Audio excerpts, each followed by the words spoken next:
Et puis souvenez-vous, Charles Edrich, on a fait sa connaissance en mars dernier lorsqu'il s'entraînait dans le Morvan avant de partir pour un long voyage, on peut le dire, dans le désert d'Akatama au Chili.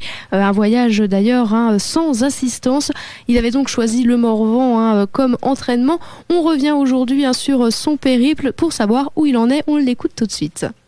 Bonjour, mardi 28 avril, 22e jour d'expédition à Atacama. J'ai fait un peu plus de 750 km depuis le départ. Plus de la moitié du parcours est maintenant derrière moi.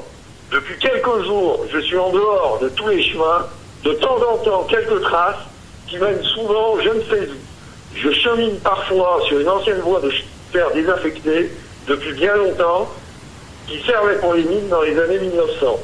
Les paysages sont du type Far West, avec des stations fantômes, compte de quelques maisons en bois, tenant à peine debout, et des cimetières à côté. Les paysages sont fantastiques, je n'ai pourtant pas vraiment pu les apprécier. En effet, depuis 4 jours, je suis entièrement mobilisé pour gérer une entorse à la cheville gauche. Les 2 premiers jours ont été très compliqués. Je tenais à maintenir une certaine cadence, on voit son évolution. À vitesse très réduite, j'ai parcouru au minimum 18 km par 24 heures, de temps en temps à moins de 2 km par heure. Comme traitement, je dispose de 20 comprimés d'anti-inflammatoires que j'utilise avec parcimonie et surtout, je surélève ma jambe à chaque arrêt, je la pose sur un de mes bidons d'eau.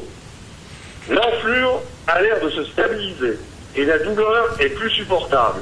Mais de toute façon, si nécessaire, la possibilité de faire un stop pour récupérer.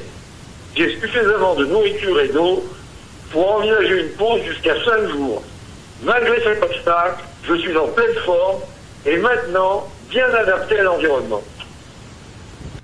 Charles Edrich, un passionné d'aventure, comme on peut le voir en direct à l'instant, du désert d'Akatama au Chili. Alors vous l'avez compris, il est déjà à plus de la moitié de son périple, plus de 700 km dans les jambes.